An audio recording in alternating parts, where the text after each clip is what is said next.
I'm about to tell you about the day I successfully traveled back in time to save my sister's life, only to discover that someone had already been there and changed everything in ways I never could have anticipated. My name is Nathan Cross, I'm 38 years old, and I've spent the last 5 years building a machine in my garage that could send me back to October 14th, 2015. That was the day my sister Rachel died in a car accident on Highway 101, and I was determined to prevent it no matter what the cost. But when I finally made the jump and arrived 6 hours before the crash, I found evidence that someone else had already altered that day, and the timeline I remembered had never actually existed at all. Rachel was 23 when she died, driving home from her nursing shift at Portland General Hospital. The official report said she'd fallen asleep at the wheel and drifted into oncoming traffic, hitting a semi-truck head-on. I was 28 at the time, working as a physicist at a research lab, and her death destroyed me in ways I'm still trying to articulate. Our parents never recovered. My mom died 2 years later from what the doctors called a heart attack, but what I knew was really a broken heart. I threw myself into theoretical physics, specifically into the work of closed time-like curves and quantum mechanics. My colleagues thought I was chasing impossible dreams, that time travel was strictly theoretical and would remain that way forever. But I had something they didn't have: absolute desperation and a singular focus that bordered on obsession. Over 5 years, I built the device in secret, using equipment I'd borrowed or stolen from the lab, working 16-hour days and burning through my savings.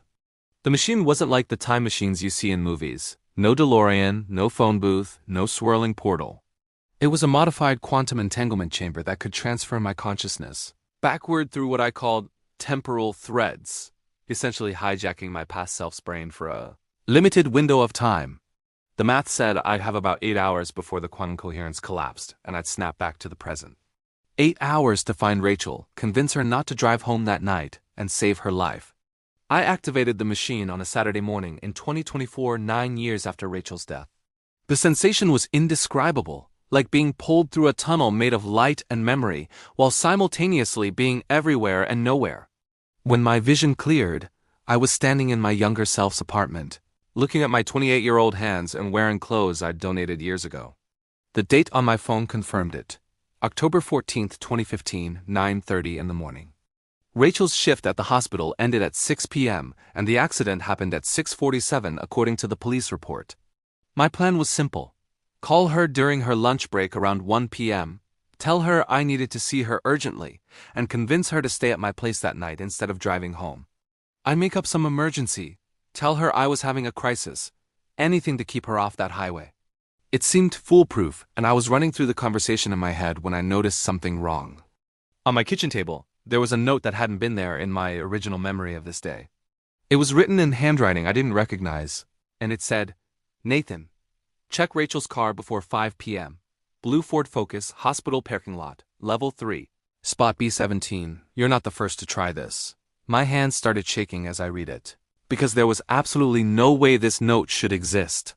Nobody knew about my time travel attempt. Nobody even knew I'd been working on the machine, so who had left this? I immediately drove to the hospital, arriving around 10:30. Level 3 of the parking garage was half empty, and I found Rachel's blue Focus right where the note said it would be. I checked all the doors, they were locked, but I could see through the windows that everything looked normal. Then I noticed something on the rear driver's side tire, a small device attached to the inside of the wheel well. It was electronic, about the size of a deck of cards, with a timer display showing 8 hours, 17 minutes, and 0 seconds, and counting down. My physics background told me this was bad, really bad.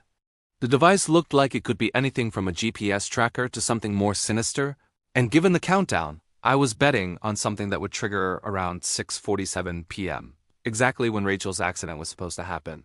Someone had sabotaged her car, which meant Rachel's death wasn't an accident at all, it was murder. And somehow, someone from my present time had come back first, and left me a note warning me about it.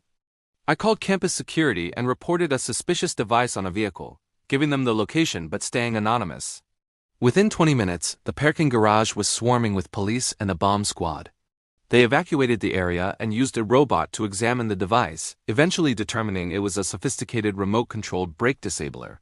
At 6:47 p.m., someone had planned to trigger it remotely, causing Rachel's brakes to fail completely right as she was driving on the highway. While the police were processing the scene, I got a text from an unknown number. "Meet me at Powell's Books, Rare Book Room, 3 p.m. We need to talk about who wanted Rachel dead and why. Don't tell anyone, including her. The message disappeared from my phone 30 seconds after I read it, like it had never existed. I knew I should probably ignore it, focus on finding Rachel and making sure she was safe, but I also needed to understand what the hell was going on.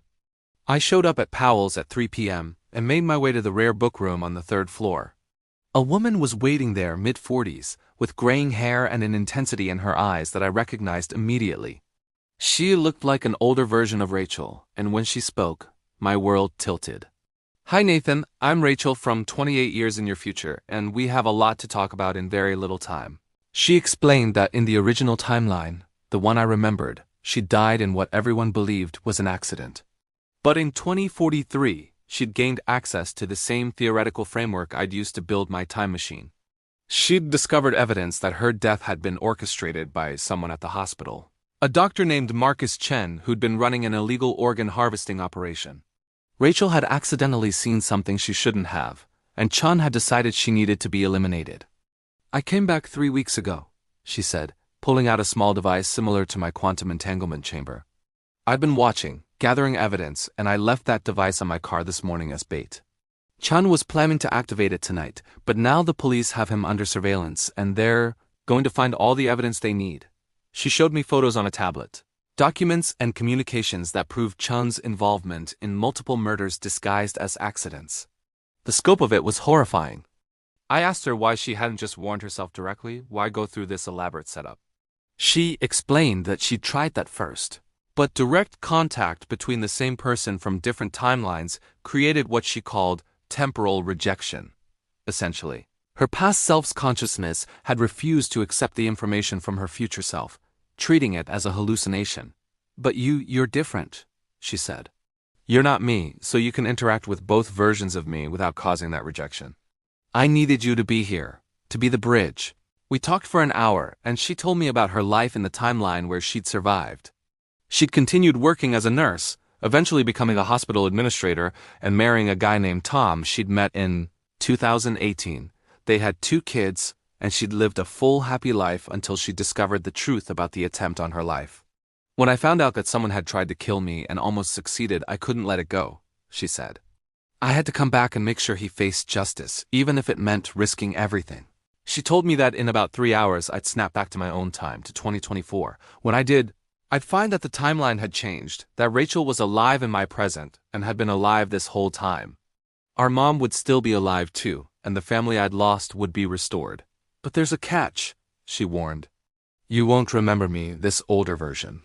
The timeline will consolidate, and your memories will adjust to match the new reality where I never died. You'll only remember our conversation as a strange dream, if at all. I asked her what would happen to her, this version who'd traveled back. She said she'd return to her own time, but it would be a different 2043 now, one where the timeline branch had been resolved. I might not exist in quite the same way, she admitted. Changing the past creates ripples, and I can't predict exactly what my future will look like now. But it's worth it to save my past self, to give her the life she deserves. The selflessness of it was staggering. She was willing to potentially erase her own existence to save a younger version of herself. Why tell me any of this if I'm just going to forget? I asked. She smiled sadly and said, because right now, in this moment, you need to understand that some things are worth sacrificing everything for. You spent 5 years building a machine to save me, and I spent 3 years building one to save myself. We're the same in that way, willing to break the rules of reality for the people we love. She handed me a small envelope. Give this to young Rachel when you see her tonight. Tell her it's from a friend. She'll understand later, even if you don't remember why. At 6 p.m., I went to the hospital and found Rachel just finishing her shift. She was surprised to see me but happy, and she noticed immediately that I seemed emotional. I told her I just had a weird day and wanted to take her to dinner, my treat. She agreed, and we went to her favorite Thai place, and I spent the whole evening just appreciating that she was alive, that she was here, even though I knew the timeline was about to shift. I gave her the envelope before we parted ways. She opened it and found a handwritten note that said simply, "Trust your instincts. Keep your eyes open and know that you're loved across all possible timelines." She looked confused but touched, and she hugged me and said, "You're being weird tonight, but I love you too." I watched her drive away safely, knowing that somewhere in the flow of time, an older version of her was watching too, making sure everything played out right. Around 8 p.m., I felt the temporal pull beginning. The edges of my vision started to blur, and I knew I was about to snap back to 2024. The last thing I remember from that day in 2015 was sitting in my apartment, looking at photos of Rachel on my phone, feeling this overwhelming gratitude mixed with a strange sadness I couldn't quite place. Then the world dissolved into light, and I was back in my garage, standing in front of my machine, with tears streaming down my face for reasons I couldn't immediately remember. I stumbled into my house, disoriented and exhausted. My phone rang, and it was Rachel, my 32-year-old sister, calling from Portland, where she lived with her husband Tom and their 2 kids. "Hey Nathan, just checking in, you okay?" "You sound weird." I sat down hard, memories flooding back in a confusing rush, 2 timelines overlapping in my head. In one, she'd died 9 years ago. In the other, she'd always been alive. The memories sorted themselves out over the next few hours. I now remembered a version of the past 9 years where Rachel had survived, where Mom was still alive, where our family had stayed intact. But I also had these ghost memories of the other timeline, the one where I'd spent 5 years building a time machine to save her. The note I'd found on my kitchen table, the older Rachel I'd met at Powell's, all of it was fading like a dream, but the emotional weight of it remained. I found a news article from 2015 in my digital archives, something I didn't remember saving. It was about Dr. Marcus Chen being arrested for multiple counts of murder and organ trafficking. The investigation triggered by an anonymous tip about a device found on a vehicle in a hospital parking lot. The article mentioned that the case had led to a major reform in organ donation oversight. Rachel had been the key to exposing him, even though she'd never known it. In my desk drawer, I found something I didn't remember putting there, a photo of me and Rachel from 2015, standing outside Powell's Books. On the back, in handwriting that looked like Rachel's but older, more practiced, it said, "Some heroes work across time. Thank you for being the bridge." I stared at that photo for a long time, trying to hold on to the fading memory of meeting my sister from the future, of being part of something that transcended normal causality. I never told Rachel about the time travel, about meeting her future self, or about the original timeline where she died. The memories were too fragmentary, too dreamlike, and I worried she'd think I was losing my mind. But sometimes when we're together, I catch her looking at me with this knowing expression, like somewhere deep in her subconscious. She remembers too. Maybe we both carry ghost memories of that other timeline, echoes of paths not taken and disasters averted. The machine is still in my garage, but I've never used it again. I achieved what I set out to do, even if it happened in ways I never expected. Rachel is alive, our family is whole, and somewhere in the complex web of timelines and possibilities, there's a version of my sister who sacrificed her own timeline stability to save herself. That kind of love, that willingness to risk everything across temporal boundaries, is something I think about every day. Thanks for listening to this story about time travel, sacrifice, and the bonds that transcend causality itself. If this tale of sisters saving themselves across time moved you, hit that like button and subscribe to Time Traveling Stories for more narratives that explore the paradoxes and possibilities of altering the past. Drop a comment sharing what moment in your past you'd try to change if you could. Don't forget that notification bell so you never miss our next journey into the stories that prove love can bend even the rules of time itself.